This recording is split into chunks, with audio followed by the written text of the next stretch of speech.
মানিক বন্দ্যোপাধ্যায়ের লেখা প্রথুনাথের ইতিকথা। আজ তাহাদের যাত্রা শুনিতে যাওয়া বারণ, পরাণ নিষেধ করিয়া দিয়াছে। রোজ রোজ যাত্রা শোনা কি, একদিন শুনিয়া আসিয়াছ, আজ বাদ যাক, কাল আবার শুনিবে। পরাণ ওদের যাত্রা শুনিতে যাওয়া পছন্দ করে না। কেন করে না তার কোনো কারণ নাই। ওরা যাত্রা শুনিয়া বেলা 10টা পর্যন্ত পড়িয়া পড়িয়া ঘুমা আর না ঘুমা, পরাণের কিছুই আসা যায় না। প্রতিদিন প্রদোষের আধ অন্ধকারে সে যখন বাহির হইয়া যায়, এ বাড়িতে কারো ঘুম ভাঙে না। তাহার সুখ সুবিধার দিকে তাকানোর অভ্যেস এ বাড়িতে কাহারও নাই। এক বেলা ভাতের বদলে মুড়ি খাইয়া থাকিতে হইলে নালিশ করা পরাণকে দিয়া হইয়া ওঠে না। তবু সে চায় না বাড়ির মেয়েরা যাত্রা শুনিতে যায়। পরপর 2 দিন যাত্রা শুনিতে যায়। তুমি যাবে না? না, নিজের বেলা ভিন্ন নিয়ম। কুসুম বলিল, সে রাগিয়াছে। আমার সঙ্গে তোমার কথা কি? বেটা ছিলে নাকি তুমি? তুমি রেগে গেলে আমিও যাব। আমি যাব না তবে। পরানো মাঝে মাঝে কোন ধরিতে জানে। কুসুম বলে, তুমি যাও না বা না যাও, আমি কিন্তু যাব। চলে যাও। মুখে যাই বলুক, কুসুম যাত্রা শুনিতে যাওয়ার কোনো আয়োজনই করিল না। পাড়ার অনেক বাড়ির মেয়েরা বাইরে যাইবে, কুসুমও তাদের সঙ্গে যাইতে পারি, কিন্তু যাওয়ার চেয়ে না যাওয়ার মধ্যে এখন রাগ অভিমানের বেশি প্রকাশ পায়। যেদো তাহাতে বজায় থাকে বেশি। কুসুম তার সারাটা দুপুর ঘুমাইয়া কাটিয়া দিল। সন্ধ্যার সময় বাজনার শব্দ শুনিয়া অস্থির হইয়া উঠিল মতি। প্রবীর আজ লক্ষণ সাজেনি, কি রকম না জানিস আজ দেখাইবে তাহাকে। পারিলে মতি একাই চলিয়া যাইত। 2 বছর আগেও এমন সে গিয়াছে, এখন আর সেটা সম্ভব নয়। 2 বছরের মধ্যে সে যে কি ভয়ানক বড় হইয়া গিয়াছে ভাবিল মতির চমক লাগে। কিন্তু কি করা যায়, অমন করিয়া বাজনা বাজিতে থাকিলে ঘরেও টেকা অসম্ভব। এক সময়ে কুসুমকে সে বলিল, যাত্রা নাই শুনি, ঠাকুরকে দেখে আসি, চল না বউ। পরাণ দাওয়ায় বসিয়া অর্থ সমস্যার কথা ভাবিতেছিল। সে ডাকিয়া বলিল, এদিকে শোন মতি, শুনে যা। মতি কাছে আসিল। কি বলছিলি? ঠাকুর দেখতে যাব। ঠাকুর দেখতে যাবি? আচ্ছা চল, একটু যাত্রা শুনে আসবি অমনি। পরাণ এমনি ভাবে এর একরকম কষ্টই হার স্বীকার করিল, কিন্তু কুসুম আর যাইতে রাজি নয়। এখন খাওয়া দাওয়া সারিয়া পান সাজিয়া যাইতে যাইতে পালা শেষ হইয়া যাইবে না। ঠাকুর পূজার বাদ্যি বাজছে, পালা শুরু হতে ঢের দেরি। পরাণ উদাস ভাবে বলিল। মতি বলিল, চল না বউ, অমন করিস কেন?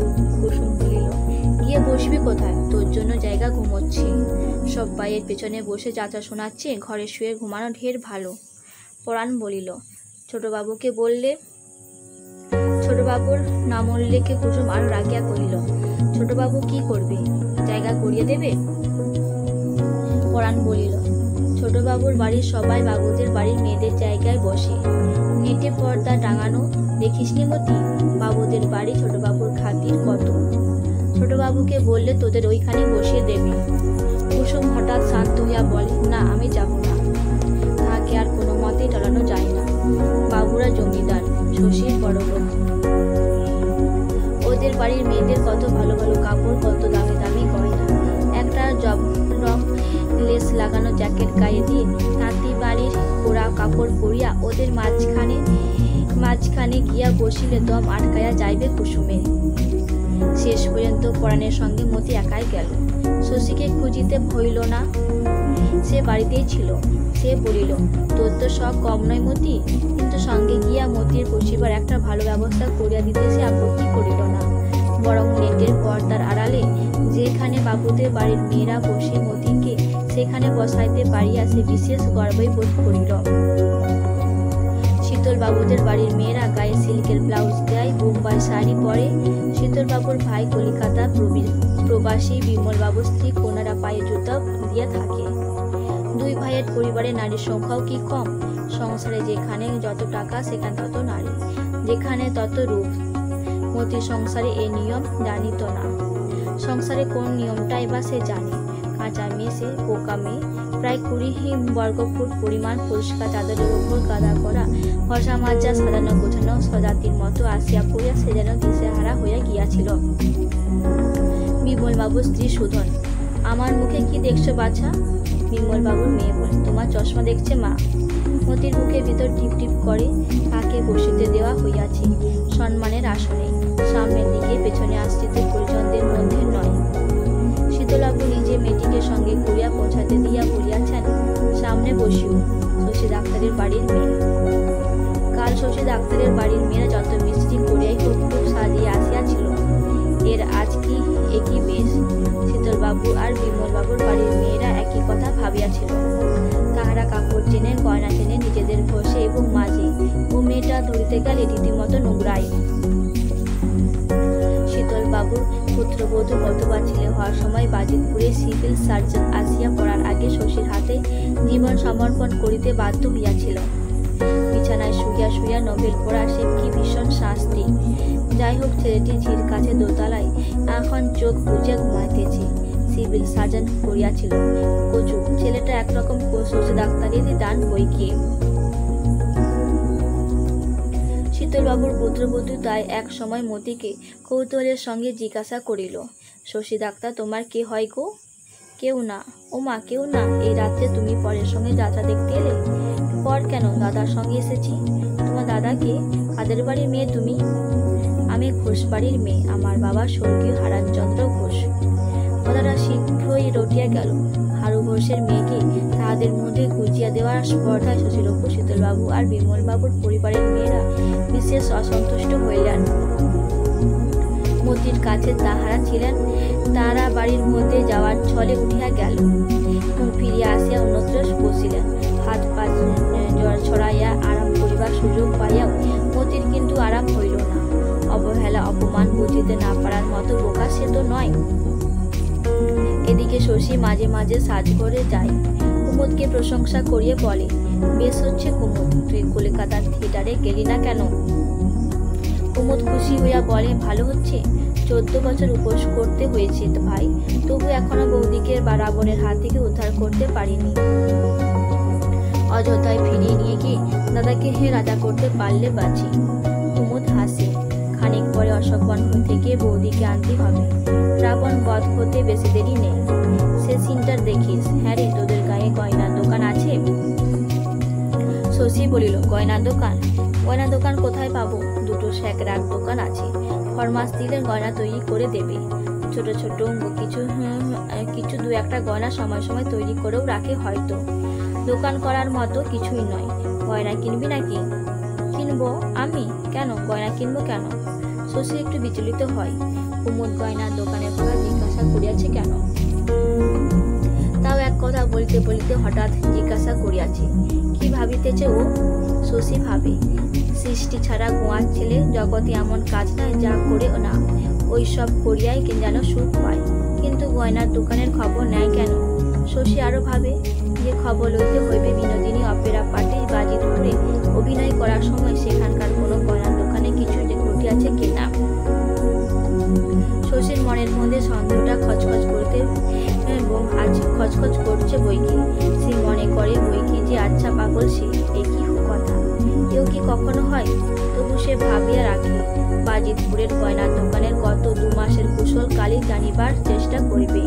এই অন্যায় কাজটা করিবার আগাম প্রায়শ্চিত্ত হিসাবে রাত 12টার সময় বাড়ি ফেরার আগে কুমুদকে সে পরদিন দুপুরে তাহার ওখানে আহারে নিমন্ত্রণ করিয়া যায়। পরাণকে বলে, মতিকে এবার বাড়ি নিয়ে যাও না পরাণ, কত রাত ডাকবে। পরাণেরও ঘুম পাইয়াছে, সে বলে যাবে কি, কিন্তু মতিকে ডাকিবার মাত্র চলিয়া আসে। আজ যাত্রা শুনিতে তাহার ভালো লাগিতেছিল না। যে কাঁচা মনে বিনা কারণে সর্বদা আনন্দ করিয়া থাকে, যে কোনো একটা তুচ্ছ উপলক্ষে মনে যাহার উত্তেজিত সুখ হয়, শীতলবাবু আর বিমলবাবুর পরিবারের মেয়েরা যাত্রা শোনার উৎসাহ তাহা নষ্ট করিয়া দিয়াছে। মতি যেন চুরি করিয়া বাড়ি ফিরিল। তবু কি সুন্দর ওই মেয়ে মানুষগুলি, একজন যেন এক একটা ছবি। হারু ঘোষ যেখানে বজ্রঘাতে মরিয়াছিল সেখানটায় বিষাক্ত সাপের আস্তানা। হারু ঘোষের বাড়ির কাছে তালবনের সাপগুলি বিষ নাই। কুমুদকে যে সাপটা কামড়াইয়াছিল সেটার বিষ ছিল না, সেটা জলের সাপ, ধোরা সাপ। কিন্তু তালবনের সব সাপ কি জলের সাপ? সব সাপ কি ধোরা সাপ? কে বলিবে? মতি তাহা জানিত না। শেষ পর্যন্ত তাহাকে স্বীকার করিতে হয় যে অন্য সাপ কামড়ালে হয়তো যেতেন মরে।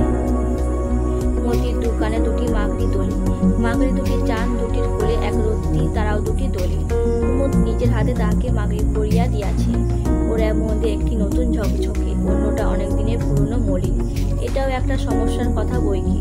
মতি যত বোকাই হোক, আসলে সে আর এমনকি বেশি বোকা, এটুকু মতি খেয়াল করিয়াছিল। নতুন মাগরি দেখিলে সকলে ধরিয়া ফেলিবে, যে বলিবে কি, কৈফিয়ত দিবে কি রাজপুত্র প্রবীর। দুপুরবেলা তালপুকুরের ধারে মাগরিটি নিজের হাতে তাহার কানে পড়াইয়া দিয়া শুনিলে বাড়িতে তাহাকে আর আস্ত রাখিবে না। কুমুদ এ সমস্যার মীমাংসা করিয়া দিয়াছে। বাড়ি যাওয়ার আগে কান হইতে দুটো মাগরি মতি খুলিয়া ফেলিবে। রাত্রে তেঁতুল মাখাইয়া রাখিয়া দিয়া সকালে সোডা দিয়া মাজিলে দুটি মাগরি মনে হইবে মাজিয়া ঘষিয়া পরিষ্কার করা পুরনো মাগরি। জিজ্ঞাসা করিলে মতি বলিবে সাফ করেছি, তেঁতুল দিয়ে আর সোডা দিয়ে। মতি এই কথা বলিবে, এই সত্য কথাটা। কুমুদের বুদ্ধি দেখিয়া মতি অবাক হইয়া গিয়াছে। অন্য সাপে কামড়ালে মরে যেতাম, আমি মরে গেলে তুমি কি করতে? আমি কি করতাম? কি জানি কি করতাম। কাঁচা মেয়ে, একেবারে কাঁচা মেয়ে কিছু, কিন্তু মনে মনে মতি সবই জানে। কি জানে না সে? সেদিন কুমুদ সাপের কামড়ে মরে গেলে সে কিছুই করিতে না। 1 নম্বর মতি এটা জানে। 2 নম্বর সে জানে কুমুদ শুনিতে চায় সে মরিয়া গেলে মতি একটু কাঁদিত। মতি এত কথা জানে, সে কিছু করিত না, এই সত্য কথা। আর সে যে একটু কাঁদিত, এই মিথ্যে কথা, এর কোনোটাই সে যে বলিতে নাই। কেউ যদি মতি না জানিবে, মধ্যবর্তী ও জবাবটা দিয়া সে অজ্ঞতার ভান করিল কেন? তবু যত হিসাবে ধরা যাক, মতি কাঁচা মেয়ে। এখন যদি মরে যায়, কুমুদ বলে, তাহলে আমি এখন যদি মরে যান? দূর, মরার কথা বলতে নেই। কে জানে মতি এসব শিখিল কোথায়? আপনা হইতে শিখিয়াছে নিশ্চয়ই। কথা বলিতে, কাপড় পরিতে, ভাত খাইতে শেখার মতো। এসব কেহ শেখায় না, কে শেখাইবে? এবং তারপর কুমুদ মতিকে নানা কথা জিজ্ঞেস করে, আর ছেলে মানুষই প্রশ্ন নয়। তাহার নিজের কথা, আত্মীয় স্বজনের কথা, তাহার গ্রামের কথা। মতি আগ্রহের সঙ্গে সকল প্রশ্নের জবাব দেয়। কখনো পাল্টা প্রশ্ন করে, কখনো বা আপনা হইতে কুমুদকে অনেক অতিরিক্ত অবান্তর কথা বলে। তাহার সরল চাহনি একবারও কুটিল হইয়া ওঠে না। তাহার নির্ভয় নির্ভরশীলতা কখনো টুটিয়া যায় না। না, মতির কোনো ভাবনা নাই, সে কিছু জানে না, কিছু বোঝে না। পৃথিবীর সবাই তাহার কাছে অভিনব, অভিজ্ঞতার অতীত। কুমুদকে হাত ধরিতে দেওয়া উচিত কি অনুচিত সে তা কি জানে? ওসব কুমুদ বুঝিবে, রাজপুত্র প্রবীর বুঝিবে। মতির বিশেষ লজ্জাও করে না। তবে হঠাৎ চোখ নিচু করিয়া একটু যে হাসে, সেটা কিছু নয়। দিন ও রাত্রির মধ্যে দুপুরের সময়ে গতি সবচেয়ে শিথিল। দুপুরের অন্ত নাই। আকাশের সূর্য কতক্ষণে কতটুকু সরিয়া তাহাদের গায়ে রোদ ফেলেন জানা যায় না। তাহারা উঠিয়া টিলাটার দিকে চলিতে থাকে, ওদিকে নিবিড় ছায়ার ছড়াছড়ি। যামিনী কবিরাজের বউ বাঁচিয়া উঠিয়াছে, ভগবানের দয়া। যামিনী কবিরাজের বউয়ের কপাল শশীর গৌরব। গোপাল ছেলের সঙ্গে আজকাল প্রায় কথা বন্ধ করিয়া দিয়াছে। যামিনী কবিরাজের বউ বাঁচিয়া উঠিয়াছে বলিয়া নয়, অন্য কারণে। অন্তত সাধারণ মানুষের তাই ধরে লওয়া উচিত। ব্যাপারটা হইয়াছিল এই, শশীর বেশ পসার হইয়াছে। বাজিতপুরের সরকারি ডাক্তারকে ডাকিতে খরচ অনেক। অনেকে শশীকেই ডাকে। যামিনী কবিরাজের বইয়ের চিকিৎসার জন্য কয়েকদিন শশী দূরে কোথাও যাওয়া তো বন্ধ রাখিয়াছে। 3 মাইল দূরে নন্দনপুরের কল পর্যন্ত ফিরাইয়া দিয়াছে। এই সময়টা যামিনী কবিরাজের বউ মরিতে বসিয়াছিল। গোপালের উস্কানিতে যামিনী ঝগড়া করিয়া, অপমান করিয়া শশীর আসা যাওয়া বন্ধ করিবার চেষ্টা করিয়া সফল হয় নাই। দূরগ্রামে রোগী দেখিতে পাঠাইতে না পারিয়া ছেলের ওপর গোপাল খেপিয়া গিয়াছে। অথচ বাড়াবাড়ি করিবার সাহস তাহাদের ছিল না। শশীকে তাহার দুজনের ভয় করিতে শুরু করিয়া দিয়াছিল। মনে পাপ থাকার এই একটা লক্ষণ। মনে হয় সকলে বুঝে সব জানে। সাপ উঠিয়া পড়ার আশঙ্কায় কেঁচো ঘুরিবার চেষ্টাতেও মানুষ ইতস্তত করে। আকাশে চাঁদ ওঠে, সূর্য ওঠে, পৃথিবীটা চিরকাল ঈশ্বরের রাজ্য। মানুষের এই বদ্ধমূল সংস্কার সহজে যাইবার নয়, হাজার পাপ করিলেও নয়। এমনি করে তুমি গোপাল বলিয়াছিল, পসার রাখবে, লোকে ডাকতে এলে যাবে না, মক্কেল ফিরিয়ে দেবে। বলিয়াছিল, যামিনী খুড়ো কোনোদিন এতটুকু উপকার করবে যে ওর জন্য এত করছো? নিজের সর্বনাশ করে পরের উপকার করে বেড়ানো কোন দেশি বুদ্ধি প্রজয় বাবু? আমার মা যদি অমনি অসুখ হতো, শশী বলিয়াছিল। কেন বলিয়াছিল কে জানে? তোমার মা তো বাবু বেঁচে নেই, কপাল ভালো, তাই আগে আগে ভেগেছেন। তোমার যা সব কীর্তি, যে কীর্তি সব তোমার, তুই উচ্ছনে যাবি শশী। যামিনী কবিরাজের বউ বাচ্চা উঠিবার পর বিপজ্জনক গাম্ভীর্যের সঙ্গে গোপাল বলে, এইবার কাজকর্মে মন দাও শশী। যামিনী খুড়োর ইচ্ছে নয় তুমি ওদের বাড়ি যাও, ঠাকুরদাকে পুলিশে দেওয়া উচিত। সর্বনাশ, শশী এসব বলে কি? তোমার ইচ্ছেটা কি শুনি? হ্যাঁ রে বাপু, মনের বাসনাটা তোমার কি? সব ছেড়ে ছুড়ে আমি কাশি চলে গেলে তুমি বোধহয় খুশি হও। গুরুদেব তাই বলছিলেন। আর কেন গোপাল, এইবার চলে এসো। আমি ভাবছিলাম শশীর একটু স্থিতি করে দিয়ে যায়। হঠাৎ সব ছেড়ে চলে গেলে ও কোন দিকে সামলাবে? কিন্তু তুমি এরকম আরম্ভ করলে আর একটা দিনও আমি থাকি কি করে? গোপাল করিবে সংসার ত্যাগ, গোপাল যাইবে কাশী। সম্মুখ যুদ্ধ ত্যাগ করিয়া পিছন হইতে গোপালের এই ধরনের আকস্মিক আক্রমণ শশীর অভ্যাস হইয়া গিয়াছে। সে এতটুকু টলে না। কি অন্যায় কাজটা করেছি আমি, তাই বলুন না। কি করেছো? মুখে চুনকালি মেখেছো, সবাই কি বলছে তোমার কানে যায় না? আমার কানে আসে। যামিনী খুড়োর বইয়ের অসুখ, তোমার এত দরদ কেন? ডাক্তার মানুষ তুমি, একবার গালে ওষুধ দিলে চলে এলে। বিয়ের রাত লোকের কাছে পড়ে থাকলে বলবে না লোকে যে আগে থাকতে কিছু না থাকলে এসব আপনার বাড়ানো কথা। এই অভিযোগ সত্য বলিয়া গোপালের রাগ বাড়িয়া যায়। গোপাল ছেলের সঙ্গে কথা বলে না।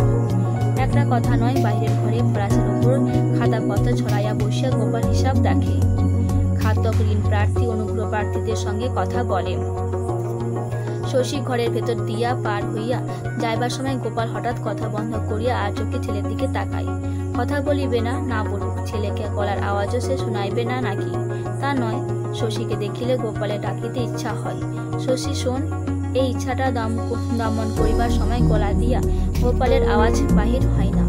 গোপাল বাক্যহারা হইয়া থাকে। শশী বাহির হইয়া গেলে অনুগ্রহ প্রার্থীকে বলে, শুধু এসো তো, যাচ্ছি কোথায়? সে যদি আসিয়া বলে যামিনী কবিরাজের বাড়ি, গোপাল একদম খেপিয়া যায়। ইয়ার কি হচ্ছে আমার সঙ্গে? অনুগ্রহ প্রার্থী চোখে আর পলক পড়ে না। যামিনী কবিরাজের বইয়ের গুটিগুলি শুকাইয়া ঝরিয়া পড়িতে কার্তিক মাস কাবাব হইয়া অগ্রহায়ণের কয়েকদিন লাগিয়াছে। তাহাকে দেখিলে এখন ভয় করে, করুণা হয়। সর্বাঙ্গে ছোট ছোট কতকগুলি এখনো লালচে রঙের কদর্য, কতকগুলি গর্ত। সময়ে বার কয়েক চুনটি পড়িয়া পড়িয়া ক্ষতের কতক দাগ অনেকটা মিলাইয়া আসিবে, কতক থাকিবে। কিন্তু যামিনী কবিরাজের বইয়ের রূপের খ্যাতি আর রহিল না। রূপী গেল নষ্ট হইয়া, রূপের খ্যাতি একটু চোখও তাহা নষ্ট হইয়া গিয়াছে। এই ক্ষতিটা যামিনী কবিরাজের বউকে কাবু করিয়াছে সবচেয়ে বেশি। শুধু ক্ষতচিহ্ন ভরিয়া রূপ নষ্ট হওয়াটাও তাহার কাছে সহজ ব্যাপার নয়। রূপ তাহার ৩৩ বছরের আত্মীয়, ৩৩ বছরের অভ্যাস। এক গোছা চুল কাটিতে মেয়েরা কাতর হয়, এ তো তাহার সর্বাঙ্গীন সৌন্দর্য, আসল সম্পত্তি। তবু এটা তাহার সহ্য হইত। মনকে সে এই বলিয়া বুঝাইতে পারিত যে আর কি তাহার ছেলে খেলার বয়স আছে? ছেলে ভুলানো রূপ দিয়া এখন সে করিবে কি? কিন্তু চোখ কানা হইয়া যাওয়া, এ তো রূপ নষ্ট হওয়া নয়, এ যে কুৎসিত হওয়া, কদর্য হওয়া। তাহাকে দেখিলে এবার যে লোকে হাসি পাইবে। তাহার অমন ডাগর চোখটা নষ্ট হয়ে গেল। শশী আমি কানা হয়ে গেলাম। কি আর করবেন? সেন দিদি বেঁচে যে উঠেছেন, শশী সান্ত্বনা দেয়। এর চেয়ে আমার মরণ ভালো ছিল শশী। যামিনী কবিরাজের বউ বলে দেখলে ঘেন্না হয় না? না, ঘেন্না হবে কেন? ঘেন্না হয় না। যামিনী কবিরাজের বউকে দেখলে শশী দুঃখ হয়, ঘেন্না হয়তো না। না, ঘেন্না হয় না শশী, সেরকম নয়। কিন্তু সেনদিদির দাম সে যে কমিয়াছে তাতে সন্দেহ নাই। শশী অবশ্য বুঝিতে পারে না সেনদিদির আকর্ষণ যতখানি কমিয়াছে, সহানুভূতি দিয়া তাহার ক্ষতিপূরণ হইয়াছে। সেনদিদির হাসি আর দেখিবার মতো নয়। তাহার একটি চোখ এখন আর গভীর স্নেহ রূপ নেয় না। তাহার মুখের দিকে অবাক হইয়া চাহিয়া থাকিবার সাধ্য এখন আর কাহারও নাই। সেনদিদির মুখের কথা, তাহার স্নেহ ও পক্ষপাতিত্ব আজ আর অমূল্য নয়। তাহার জন্য শশী দুঃখ হয়, কিন্তু শশীকে সে আর তেমনিভাবে টানিতে পারে না। প্রতিদিন সেনদিদিকে দেখিতে আসার সময় শশী আজকাল পায় না। আসিলেও বেশিক্ষণ বসিবার তাহার উপায় নাই। যামিনী কবিরাজের বউকে ভালো করিয়া শশীর পসার কয়েকদিনই বাড়িয়া গিয়াছে। রোগীকে সে আর ফিরাইয়া দেয় না। দেখিতে যায়, পকেটে টাকা লইয়া বাড়ি ফেরে। একটা রাত্রি সে তো নন্দনপুরে কাটিয়া আসিল। যাতায়াতের খরচ আর 10 টাকা ভিজিট। গ্রামে 10টা রোগী দেখিলে 10 টাকা, এক রাত্রে 10 টাকা পাওয়া সহজ কথা নয়।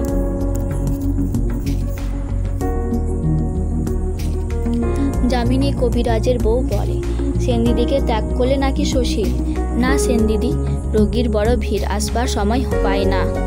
আহ, বেঁচে থাকো বাবা, তাই হোক, আরো রোগী হোক, লক্ষ্যপতি হও, ভগবানের কাছে দিনরাত এই প্রার্থনা করছি। যামিনী কবিরাজের বউ যেন কান্দিয়া ফেলিবে, রোগা শরীর আবেগে কান্নায় চলিয়া আসে। বিয়ে করে সংসারী হও, দেশ জুড়ে তোমার নাম হোক, তাই রেখে যেন মরতে পারি। এক চোখের কোটরে ঢুকানো তাহার একটি মাত্র টাগর চোখের নিরতিশয় মোহাচ্ছন্ন সজল দৃষ্টিতে শশীকে সে দেখিতে থাকে। যামিনীর জেলারা ওদিকে হামানদিস্তা ঠকাঠক শব্দে গুড়মো গুড়া করে। যামিনী খায় তামাক, কাশি আর ভাবে।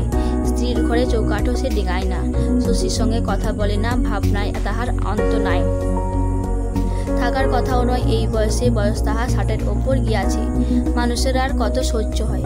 কাণ্ড দেখো, এতদিনে রূপসী বউটা এমন কুৎসিত হইয়া বাঁচা উঠিল যে চোখে দেখিলে মাথা ঘোরে। ভালো এক আপদ আশা জুটিয়াছিল, মানুষকেও মারিতেও দিবে না। গ্রামবাসী কিন্তু যামিনীর মুখের অন্য কথা শোনে। শশীর চিকিৎসারই বটে, অমনি চিকিৎসা হলে রোগীকে আর শিগগির স্বর্গে যাওয়া ভাবনা ভাবতে হয় না, মেরেই ফেলেছিল। বসন্তের চিকিৎসা ও কি জানে? কত ওষুধপত্র দিয়ে আমি শেষে বলে চোখটা গেল কি সাধে এই লক্ষ্মী ছাড়া দুদাক ওষুধ খেয়ে। এসব কথা গোপালের কানে যায়। গ্রামের অনেকে গোপালের কাছে গিয়া বলে যে যামিনী কবিরাজ আচ্ছা নেমো খারাপ, গোপালের ছেলে নিন্দা করিয়া বেড়াইতেছে। সংবাদটা বলিবার সময় অনেক মনে মনে হাসে। গ্রামের লোকের অনুমান শক্তি প্রখর। সকালে আকাশের দিকে চাহিয়া তাহারা বলিতে পারে বিকালে বৃষ্টি হইবে। বিকালে যদি নেহাত বৃষ্টি না হয় যে, সে অপরাধ অবশ্য আকাশের। গোপাল যামিনী কবিরাজের বউ আনিয়া দিবার পর গ্রামের লোক 4-5 বছর ধরে তাহা যা অনুমান করিয়াছিল তাহা যদি মিথ্যা হয় তবে পৃথিবী মিথ্যা, অর্থাৎ সেই অপরাধ গ্রামের লোকের অনুমান শক্তি ছাড়া জগতের আর সমস্ত কিছুর। তাই যামিনী কবিরাজ সংক্রান্ত কোনো সংবাদ দিবার সময় গম্ভীর মুখে গোপালের দিকে চাহিয়া মনে মনে তাহারা হাসে। গোপালের রাগ হয়, সে যামিনীকে বলে, কি শুনছি খুড়ো, ছেলে নিন্দে কেন? কার নিন্দে? শশীর। যামিনী আশ্চর্য হইয়া যায়। আমি শশী নিন্দে করব, এ কথা তোর বিশ্বাস হয় গোপাল? ঘরে নিন্দা করো, আমার কাছে নিন্দে করো, কথা নেই, কিন্তু খবরদার বাইরে যেন নিন্দা করো না খুড়ো। কিন্তু যামিনী নিজেকে সামলাইতে পারে না, তাহার অসহ্য জ্বালা। সে ফের শশী নিন্দা করিয়া বসে, বলে গাটাকে ও ছোড়াই উচ্ছন্ন দেবে। ছোড়া চুল ছাঁটার কায়দা দেখেছিস? মাঝে মাঝে শশীকেও সে অপমান করে, শশী গায়ে মাখে না। আগে শশী কারো অপমান সহ্য করিত না, আজকাল তাহার এক প্রকার অদ্ভুত ধৈর্য আসিয়াছে। যামিনীর কথায় তাহার একেবারে রাগ হয় না। সেনদিদির অসুখ উপলক্ষে ও যে অপরিচয় সে পাইয়াছে তাহাতে বুঝিতে তাহার বাকি থাকে না যে সংসারে বদ্ধ পাগল ছাড়া কম বেশি অনেক পাগল আছে। এক এক বিষয়ে মাথায় যাহাদের অত্যাশ্চর্য বিকার থাকে, যামিনীও তাহাদেরই একজন। ওর অর্থহীন অপমান রাগ করিলে নিজেও সে এমনি পাগলের দলে গিয়া পড়িবে। তাছাড়া আর এক দিয়া শশীর মন শান্ত হইয়া স্থিতি লাভ করিয়াছিল।